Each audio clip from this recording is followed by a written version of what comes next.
Right. This the coming Shabbos, not this Shabbos, but next Shabbos, is going to be the Yud Shvat, the 10th day of the 11th month of the Jewish year, which is called Shvat.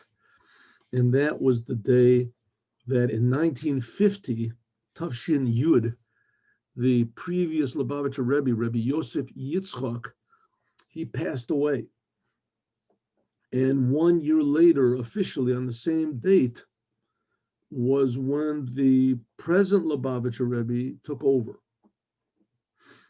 And the Lubavitcher Rebbe, he ruled over Chabad in a revealed way until 1994. And then in 1994, the Rebbe sort of disappeared from us. Exactly what happens to tzaddikim after they die, I don't really know, but it says that they're always alive, that they live forever, and that even more in this world than they are when they were actually physically alive.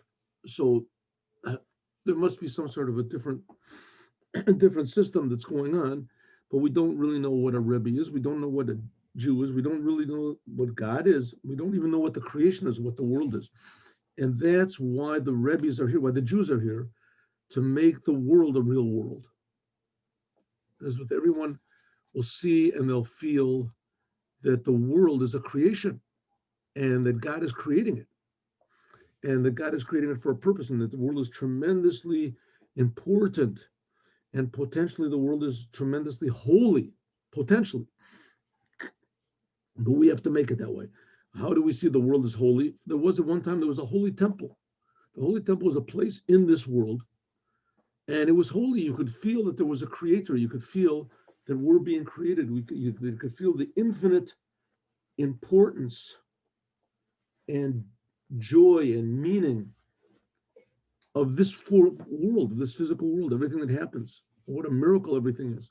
You could feel it, you could see it. Everyone. That was what when the Holy Temple was here, but it was only in one place. And the people also weren't really proper receptacles to it. It's like going to a music concert, something. A person that has no appreciation whatsoever, a music tone deaf person, and he goes, he doesn't hear, just hears this big hum, and people are paying like $500 a ticket to get in or whatever, and hear this thing, and they're all just swooning and going, and he has no idea what's going on whatsoever. He likes the ornaments. He's looking at the at the architecture of the room or something. So he doesn't. The same thing as this world. So that's what it says. In the beginning, when God created the world, it was for a few hours there until Adam ate from the tree.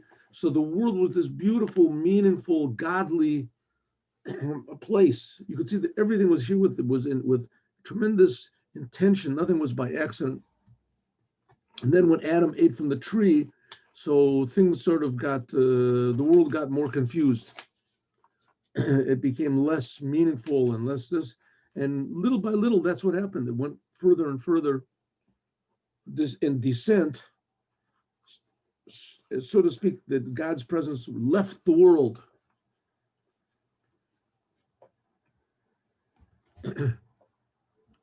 As and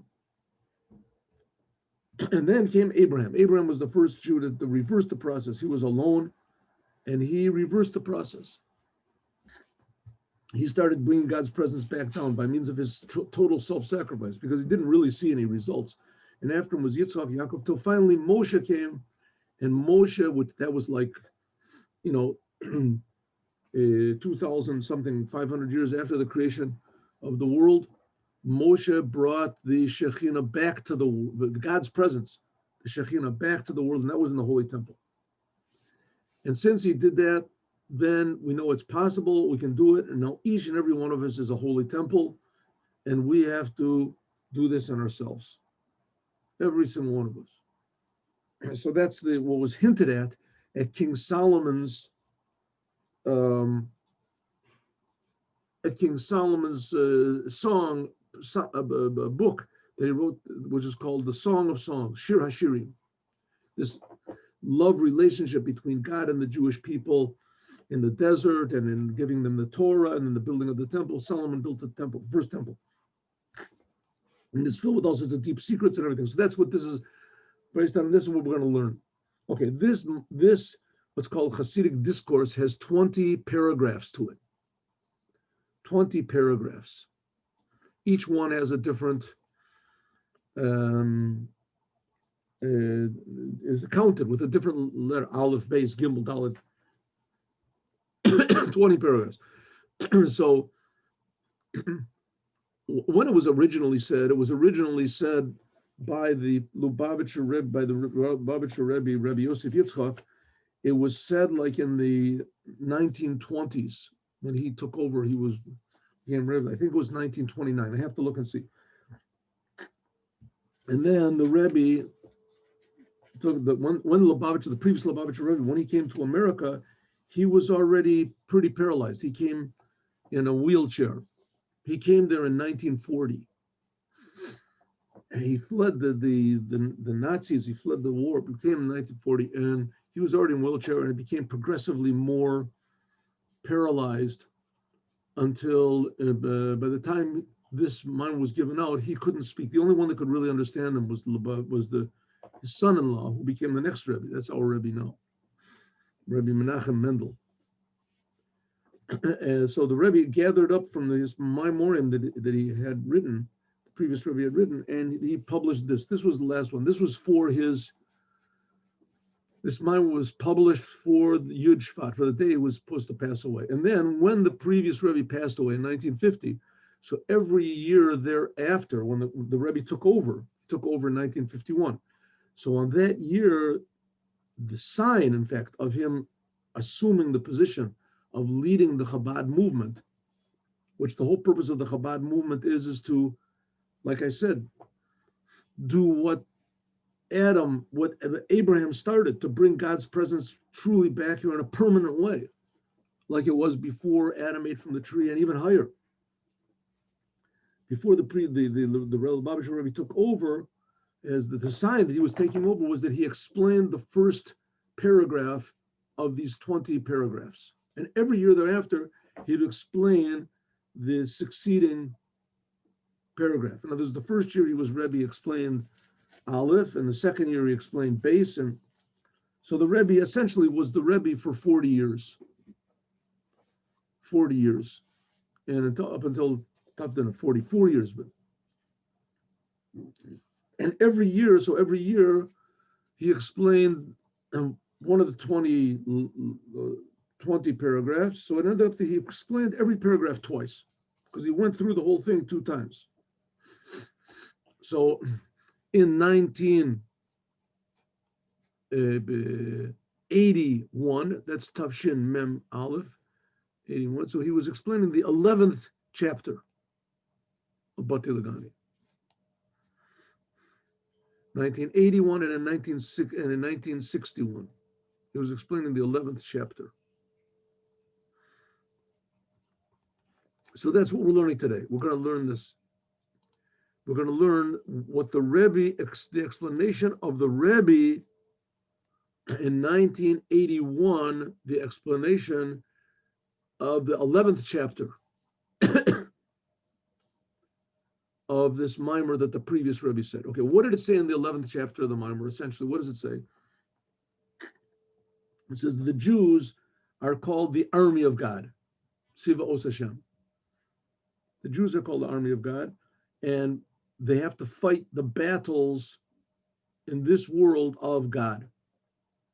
And what is the battle of God? This bringing God's presence into the world, making it revealed, that's a battle, because the world opposes us. And this battle especially occurs inside of each and every one of us. Because after Moses brought God's presence back into the world, the Holy Temple, so now this same process of bringing it just depends on each one of us internally. The Shekhinah, God's presence is already here. We didn't drive it away, but it just depends on each one of us individually to do the work and bring it back here. And if the Jews don't do it, so, the whole purpose of the creation of the world is not being fulfilled. But Mashiach, the idea of Mashiach is that Mashiach will convince all of the Jews to, yes, do this work on their own personal selves and to bring God's presence back into the world. And the Rebbes of Chabad, they're the Mashiach of every generation. They were the Mashiach of their generation. And but it's a battle. It's a battle. So in order to fulfill this battle, as you have to be a warrior, you have to be in the army of God. So let's see what exactly is implied. What type of a battle is talking about over here? And one thing which is typical, is demanded of a soldier, is that he have self-sacrifice. A soldier has to have self-sacrifice. A soldier has to not think about himself. He has to think about winning the battle, even at the cost of his life. And so that is what is required from us as well in bringing God's presence into the world, that we have to do it from our essence, our deepest essence. It's a very, very deep battle that is required over here. Battle. But when a soldier is in battle, it brings out aspects of his personality, deep aspects that normal, regular life would never bring out. That would never bring out.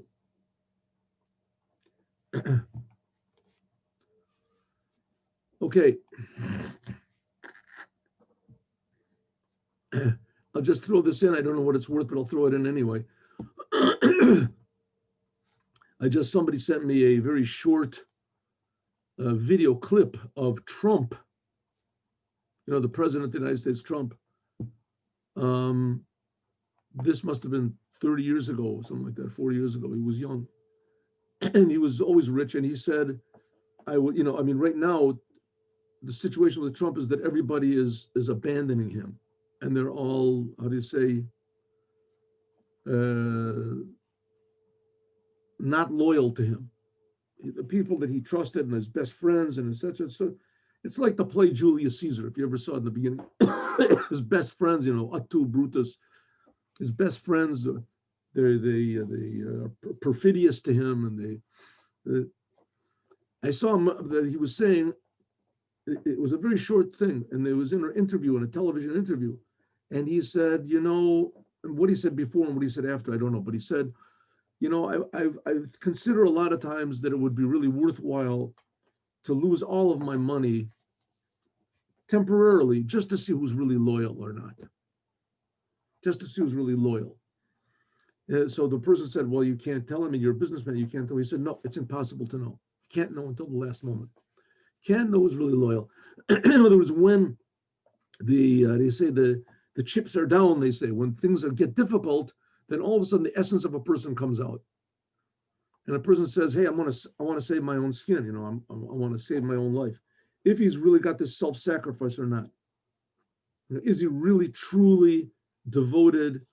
Is his word really a word? Is his signature a signature? Is his promises promises? A person doesn't know himself. Doesn't really know in his essence, he swears to be honest, he swears to be this. Will he really hold up when everything comes down? That's why bribery, it says that in the Torah, that bribery, says it blinds the eyes of the wise and makes crooked the words of the righteous. Bribery. A person is righteous, he's high, he's teaching, everybody gives lectures, and all of a sudden somebody gives him a bribe, either positive or makes him afraid, threatens him or something, and suddenly his whole personality changes. Little by little. And really we're all guilty of that. The Yetzer Hora has bribed all of us. Little by little we lie a little bit over here, and we cheat a little bit over here, and we're a little bit lazy over there, and we're a little bit selfish over there. So that's the battle that we're fighting. We're fighting a battle of loyalty to God. Are we really loyal to what's good or not? And it's a very, very deep, deep battle that we have to fight within ourselves. So let's have a look. Bati L'Gani, I have come to my garden, my sister bride. This is a sentence from Shir HaShirim, the Song of Songs.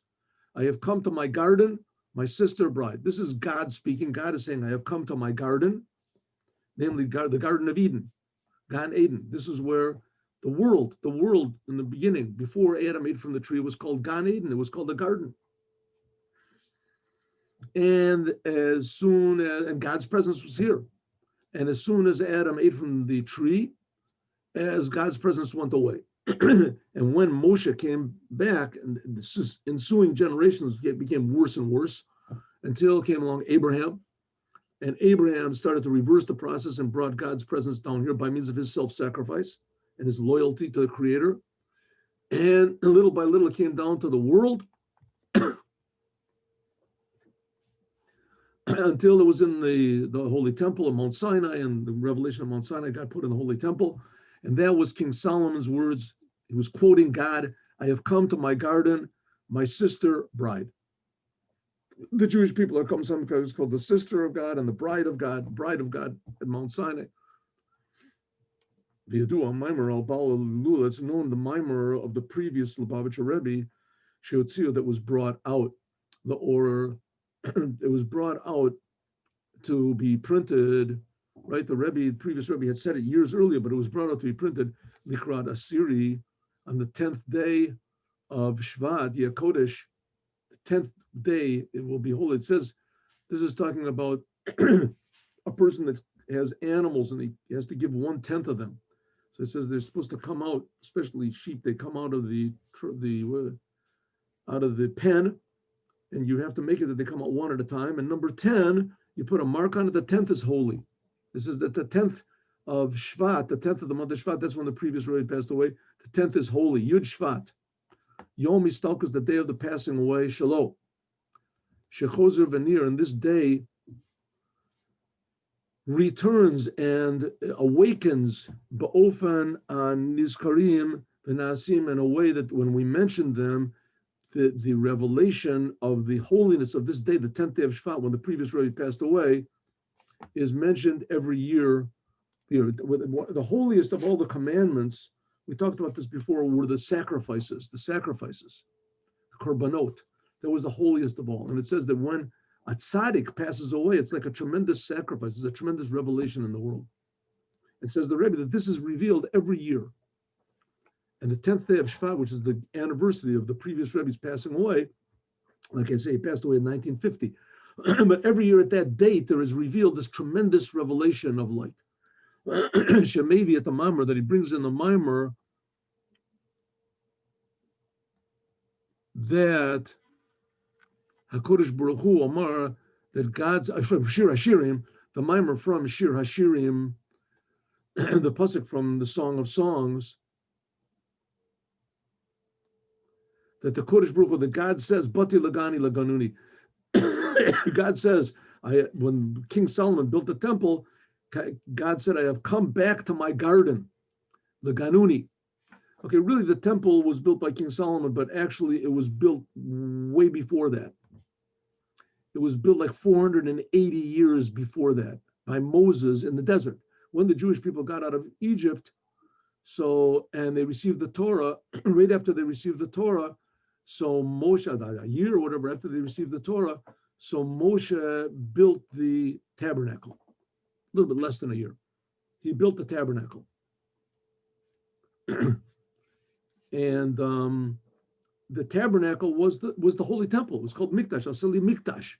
The tabernacle was the Hamikdash. It was a holy temple, but it was a portable one. And this stayed with the Jews, and for 40 years they were in the desert, and then they came into Israel, and for another 440 years they used this tabernacle in one form or another. It wasn't a holy temple. It was in Shiloh for like 369 years or something, a long time.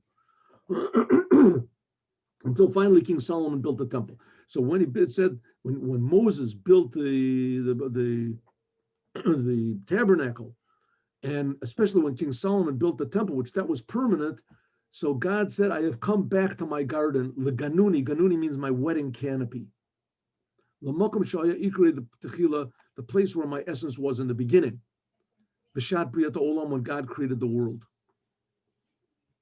The Iker Shekhinah, that when God created the world, the Iker Shekhinah, main dwelling of God. And the Rebbe explains, and the first time he explained this, he explains that Iker Shekhinah means the essence of God's presence. In other words, this comes from God's essence, no spiritual level, above all levels, above the first contraction, the tzimtzum, etc. The essence of God was in the physical world. And afterwards, because of these deeds, bilti ritzuyim, that were not good, God's presence went away, from above, from below to above. I gave the example. What does it mean? God's presence goes away. It's something like a person's conscience, right? A person comes from a good home and he knows it's a bad thing to steal, but whatever, he gets in with people and he steals. And the first time he steals, he feels like sort of really bad about it. He feels bad about it, and he starts thinking about, well, I took this guy's money. And the store owner, he probably worked hard for it, and I just stole it. Maybe I should bring it back. Maybe I should admit it. And then he says, no, if I do, then I'll incriminate the other people. And then life goes on and he forgets about it. And then the second time he steals, he also feels bad, but not so bad as the first time. And the third time he steals, then he sort of doesn't really feel bad at all. And each ensuing time that he steals, as his conscience, it becomes removed from him, and property becomes valueless, and finally people become valueless. To steal from another person is nothing, and then then finally he himself becomes valueless. He himself is, and the whole of life becomes valueless. Until there were 7 generations, one after the other, that sinned. And the Shekhinah went away. The world became less and less sensitive to God's presence, and God became less and less sensitive, so to speak, to the world. And it went away to the Rakia Shvi, so to speak. It went away 7 heavens. It was distant. And afterwards, the tzaddikim stood up. And the Shekhinah came from above to below. Came along Abraham. He really believed in God. He was totally loyal to God in all situations. And God tested him and drove him crazy. And Abraham still stayed in his same faith and loyalty to the creator of the universe. Didn't, to the point where God said, take your son and kill him. That's going to be your whole future is going to be wiped out. You're willing to do that for me? And Abraham said, yes, anything you want. And Judaism became again connected to God. That was the Holy Temple. And the Jews knew that was their job, was to make the whole world realize that God loves them. God's creating them. God's creating the whole world. Everything has a purpose. The whole world has a purpose.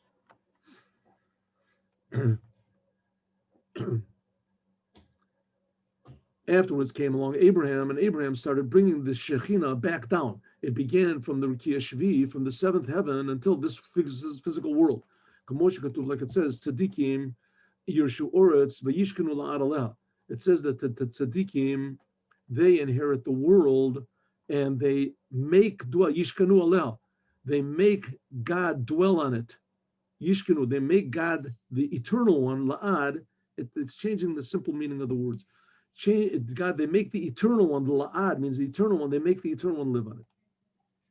B'chin shochen ad, this level of God, which is called that he dwells forever in heavens, and that he comes down to the earth. Shochen ad maroma kadosh shemo, that God's high and holy, but he comes down to this physical world and reveals that this world is very, very important to him. More important than all the spiritual worlds. Ad la Moshe, and they brought it down to the world until Moshe Rabbeinu. And Moshe was the number 7th. Now you have to realize that all these other Abraham, Yitzchak, Yaakov, and everything, they served God and they didn't see any results. They just brought God's presence down from the 7th heaven to the 6th, to the 5th, to the 4th. What this means, right, is just spiritual levels. They didn't see anything physical in this world. They just had total loyalty and they didn't demand anything in return. Until came Moshe. And Moshe, he's the number 7. And it says in other places that the number 7 is a very special number in Judaism. The number 7, all 7s are dear. Anyone who happens to come out the number 7 on him, that's a sign that somehow or other he's dear. Not because he's special, intelligent, or whatever. It just happens he's number 7. Number 7 itself is a holy thing. Shabbos is a holy day because it's number 7. It's the same as every other day. It's 24 hours, right? There's day and night. The heavens don't change. But it came out number 7, so it's a special holy day. Sha'al Yadam, by means of Moshe, he was number 7, so he was especially holy. Nasa Bapoil, it came actually, Inyan, the Yered Havaya al Har Sinai, then God's presence came down and was revealed in this physical world on Mount Sinai. But today, in order that this revelation of God should be drawn down, but often kavua, in a set way, Haya, there was after the commandment, Asuli Migdash v'Shachanti b'tocham. God commanded Moshe, make me a holy temple and I will dwell within you.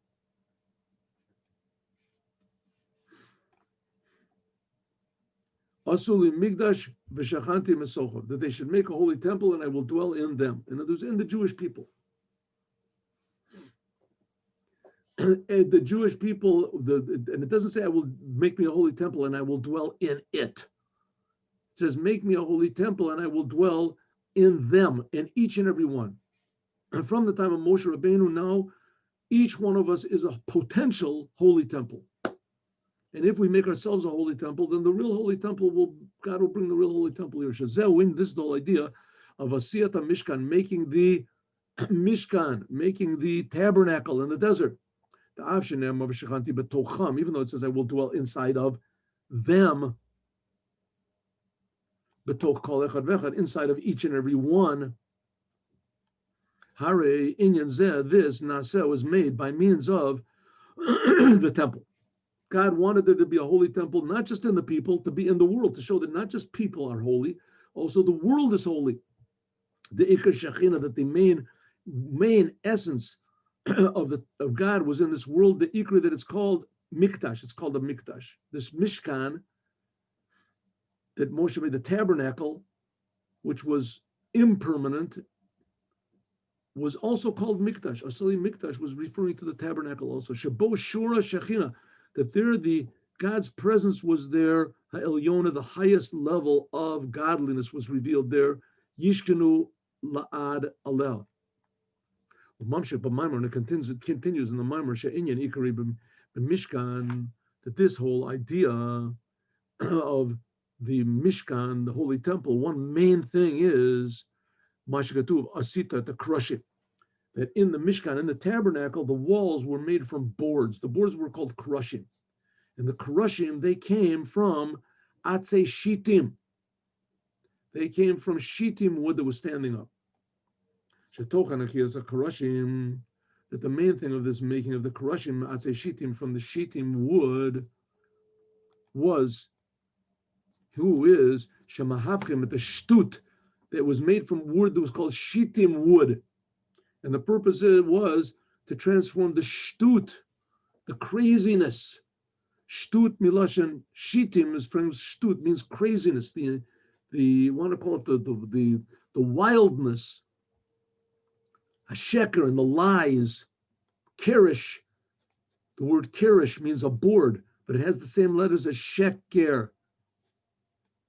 Sheker, the olamas of this world, the osim mizem, there is made from this karushim the mishkan, boards for the mishkan.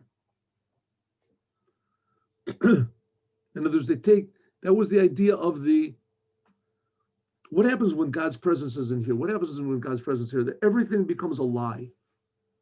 Everything becomes a lie. What's the lie? The lie is that the world announces and the world proves that there's no God. The world is a proof that there is no God. It used to be, before the Lubavitcher Rebbe came along, this present Lubavitcher Rebbe came along, that the biggest enemy of Judaism was science. The world is only 5,000 years old. What are you talking about? Science proved that it's 20 billion years old. You want to say that God creates everything? What are you talking about? There's proof. Science proved that it is, there's evolution. Right? You want to prove that there's such a thing as truth? Science proves, comes along, Freud and these people know everything is selfish. Everything you do is selfish and it's for an ulterior motive. and you do it because you have the neuroses and psychoses, and that's why people act the way they are. There's no such thing as really true. You just do. There's only nature. And so science became the big enemy of God, saying we can explain everything without God. You don't need any God. Exactly the opposite. God just, we've healed every disease, we've solved every problem, we've sent a man to the moon. Science is God. So that's a big lie. That's a big lie. Science is not. Science is very good. It's very good, but that's not God. It's not that science can't talk about the creator, can't talk about what is really true. Science won't bring you loyalty. Won't bring you loyalty to this, not the loyalty to anything. Here we see now in the world, this World Health Organization is exactly the opposite, right? It's just a huge political lie, and it's convinced the whole world also. And everybody's afraid, and everybody's afraid for their lives, and people don't want to come close to each other. Just the whole world is just a huge lie. It's become a whole. That's what the world is. That's what the world is. The idea of the Holy Temple and of this self-sacrifice and loyalty, real loyalty to God, is to change the sheker of the world to kerish. One of the kerish means one of the boards of the Holy Temple. The olam is that this whole world, take the sheker, the lies of this world, that the whole world itself that seems to declare that it's a separate existence is a big lie. And taking this whole world and making from this Karushim Lamishkan, that the world becomes a big miracle of God. You see that everything in the world is this huge, amazing miracle of the creator of the universe. But often the ondim, and it says that these Karushim, these boards were standing. She'inyan Amida, that they're standing, this indicates on Tokif, powerful. Veheder Ashinoi, that the world will be permanent, the world will be real. Now the world is not real, now the world is a big lie. And by revealing godliness in the world, we realize that the world is not just being created by atoms or by big black holes or whatever it is, or by the principles of physics. Principles of physics, they're interrelationships in the world, but that doesn't create anything. That's not, the world is being created by the God, the creator of the whole universe. Every instant, every person is being created. And that means that everything is really somehow or other, every instant is really infinite. It says, by the way, that Adam, before he ate from the tree, he was supposed to live forever. He was supposed to live eternally. And you can ask, wouldn't that be boring? Live eternally, especially with no television, no WhatsApp, it must be the most boring thing in the world. Exactly the opposite. Every single instant he realized was holy. Every single instant, past, present, and future, was all one big bundle of meaning. And he couldn't wait. Every second was a miracle. That there wouldn't be any change. This is the whole idea of Maisa Tachtoni. And that's the whole idea of what that we do in this world. Masenu v'avodatenu, by means of our deeds and our service of God physical in this world, this osim, we make a dwelling for God in this physical world. We make the world into a permanent, meaningful, blessed, exciting, happy place, healthy. They said by means of this, Nishalem, Haratzon, Elyon, by means of this, we complete God's upper will. Shinisava Kodesh Baruch Hu, that God wants the to be low, a dwelling in this lower world. Moshe B'Maimer, and it adds on the Maimer, Shebishvil Zed, that in order to do this, Kedeli fall in order, that we should bring about that this low physical world will be a dwelling for God. Yesh tzarich, there's a necessity, B'tzivos Hashem, of the armies of God. Shem B'nai Yisrael, that's the Jewish people. The Jewish people, Nikru came, recalled this, the Rishona, L'tzeis Me'eretz Mitzrayim, to go out of the land of Egypt. When the Jews were in Egypt, they were slaves to Egypt. They couldn't think for themselves, and they certainly couldn't think for God. They were slaves. All they could do was just hold on to their Judaism. That's all they could do. And they did. The majority of the Jews did. When it came out that they were going to leave Egypt, there's a lot of them didn't want to go out of Egypt. It says in the future redemption won't be that way. But nevertheless, The Jews, when they got out of Egypt, they were given the name of the armies of God. We just finished reading that. And this in this week's Torah portion. I will take out my armies, tzivotai, shebezeh, that this is called the Yetzirah. Oh, by the way, in order, right over here, in order to transform the craziness and the lie of this world to godliness, we have to be crazy ourselves. Not we have to lie, but we have to be crazy for God. Shehem, Bnei Israel, the Jewish people, Shenikru, L'Rishona, B'Tzesim, they were called, as soon as they left Egypt, they were called the armies of God. Shebezen, Nichlolo, Nichlelos, Gami, Yetzirah, Me'amatzorim, V'Gavulim, Shel Olam Hazeh, Tachton. When the Jews left Egypt, they didn't just leave a country of Egypt. They did, of course, they did leave a country that was called Mitzrayim. And it was basically the same borders as there is now. Basically the same area. But the Egypt that they went out then was totally, totally different from the Egypt that's now. It was totally different. First of all, they were all idolaters. Second, they were all magicians. Thirdly, they ruled over the whole world. It says they ruled over the whole world. And the Jews were their prisoners. The Jews were their prisoners. Now Egypt, at least they're Muslims. Muslims, at least they believe in God. They deny the Torah, but at least they believe God. They're not a superpower in any way. Maybe in the Arab world they are, I don't know. And they're not as evil as they were then. They had everybody with they had slaves, and they kept them as slaves, as far as I know.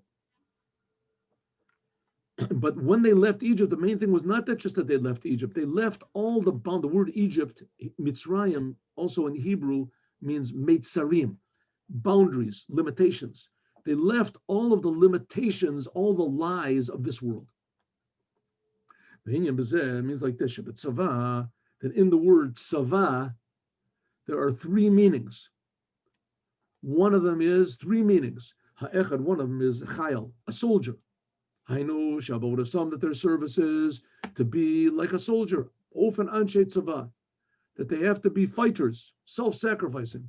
Shenyanu shal ish tzava, that the whole thing of a soldier, ish tzava, is shamoser nafshel melech, that he's willing to give his life to carry out the king's will. He gives his soul, he's willing to give his life for the king.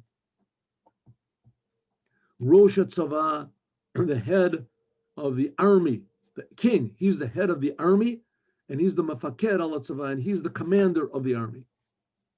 Number two, Lashon Zman, Mugbal, a limited time. Shezeu was a man, Mugbal, Lavodas called Echad Misrael. This is the limited time for the service of every Jew. The limited time. Every Jew has a limited amount of time that he can serve God. Life, how long is life, right? Since Adam ate from the tree, people only live for a certain amount of time. So every Jew is given a certain amount of time, a limited amount of time of life to do this job. That's also tzava. And the third is Milashon Tzivayon, for beauty. Beauty, multitude of colors, tzivayon. Kamo tzivionam nivra'u, like they were in the different types, different, right, harmony. Shezeu pa'er v'tiferes. This is the beauty. Shebihit kalulud kama gavanim. Tzivayon means a lot of different colors, but it means, generally speaking, beauty. The beauty of the, right, of a lot of harmony. What do you say? Harmony and colors and everything. Look at how beautiful. That's tzivion. So the word tzava means three things: a soldier, a limited amount of time, and also beauty. That's the word tzava. That's what it means. The Jewish people are called tzavaot Hashem. They're called the armies of God, and they have a certain amount of time to fix the world up. Each person does, and ideally they contain in themselves this amazing beauty and harmony that is potentially brought into the world. Because the world is so diverse. To make this whole world into a harmony, it's amazing. Similarly, ben Israel, regarding the Jewish people, that their minds are not, each Jew, his personality is not the same.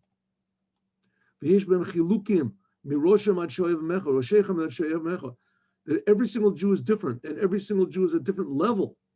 There's the highest and the highest, the most genius, and then there's the most simple of simple. And nevertheless, mitztarfim kulam yachad, they can all be joined together. Uba'ofen shen nitzavim, that they can be standing, ba'omdim betokef, standing strong like a tzava, like an army. Lifnei Hashem Elokeichem, before God.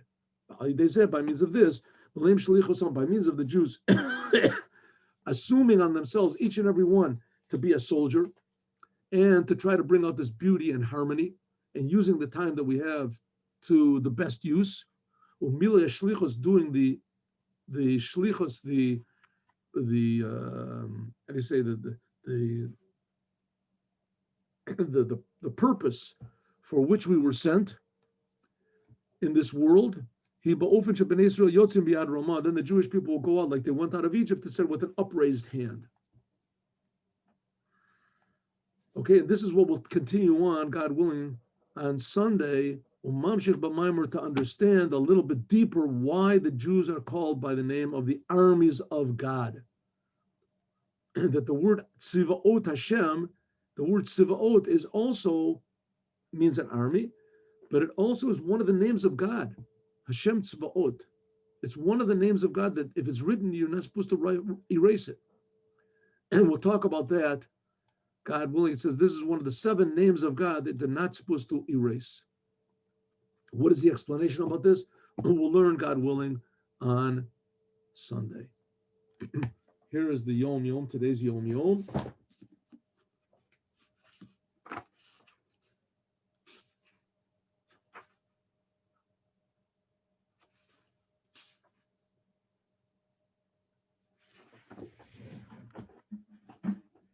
Today is the second day of this, of Shvat.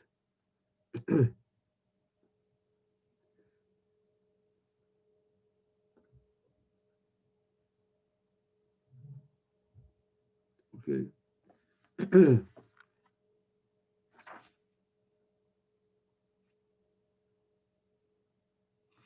There was a mimer which was called Va'era, Shemi,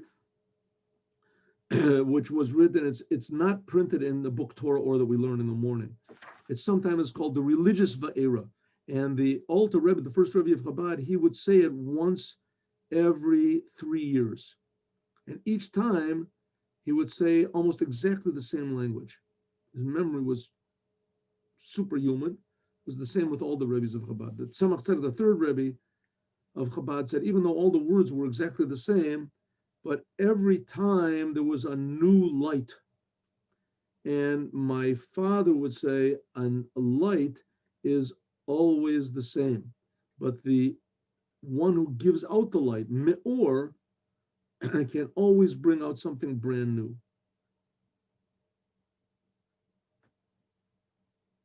Okay, that is today's Yom Yom.